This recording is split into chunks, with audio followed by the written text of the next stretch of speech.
The Browns 37-21 losers, Mary Kay, to the Kansas City Chiefs. No big surprise there, but of course the things we were watching today is how did this team respond with Greg Williams as the head coach, and how did they do with Freddie Kitchens calling the plays? And let's go ahead and start there because I thought Kitchens did a really nice job of using the weapons he had, putting Baker Mayfield in position to make some easier throws and kind of play to his strengths today. You know, I thought he did a nice job too. They started way faster. They scored 15 points in the first half, which is good for them. They hadn't been scoring any in the first quarter at all. So that was good. They dusted off Duke Johnson, and they brought him back to life. He caught 2 touchdown passes, and that'll be good for this team going forward. That will also be good for Baker Mayfield's confidence to have an outlet guy like that.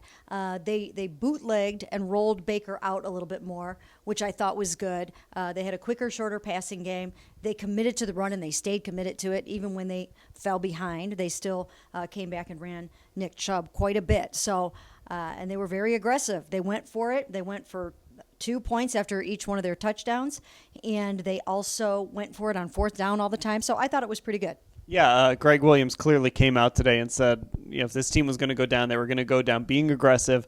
They weren't going to keep punting the ball back to Kansas City, taking 1 point every time. The approach was very different. I'm curious to see if it extends beyond this week, if they continue to play like this week after week. But a name you mentioned and a guy who might kind of get lost in the shuffle was Nick Chubb. He got a bunch of carries today, and he showed that ability. We saw the big play ability in Oakland, but today he showed the ability to be a little bit of a workhorse and still, he can break off a 10-yarder, a 12-yarder, and he can hurt a defense. Yeah, these are the reasons why they had to trade Carlos Hyde, because Todd Haley was not willing to use Nick Chubb. He was not willing to use Duke Johnson. And now I think you're seeing why some of these other people, including Hugh Jackson, John Dorsey, wanted to trade Carlos so that they could take advantage of the skills of Nick Chubb and Duke Johnson. So these are some of the things that you're seeing now. Now, on the other side of the ball, you're already facing a stiff test in Kansas City, one of, if not the very best offense in the NFL. And the Browns came in shorthanded without Terrence Mitchell. Demarius Randall was not active today, and then it just got worse from there. E.J. Gaines left the game, again with a concussion. That kept him out for 2 games already this season.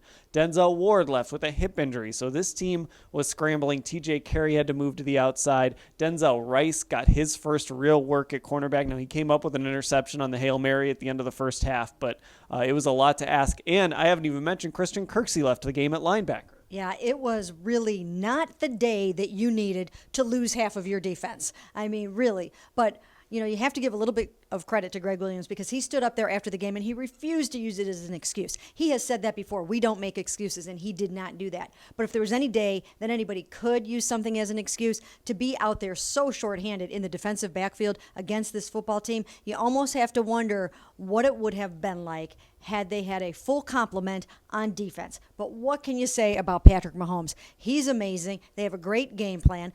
Guys are running wide open. You try to get to him, and he just slips away, steps up in the pocket, rolls away from trouble, hits those short screens. He's just really, really good. Yeah, not only do they have a great way of just scheming guys open and scheming these plays open, but when Patrick Mahomes, when things break down, and we saw it on a 3rd and 11 right down here, was going down, somehow sidearmed the ball to Travis Kelce for a first down, and then the very next play hit Kelce in the back of the end zone for a touchdown. It can be very difficult to stop. Now, it doesn't get any easier for the Browns. They've got Atlanta coming to town next week.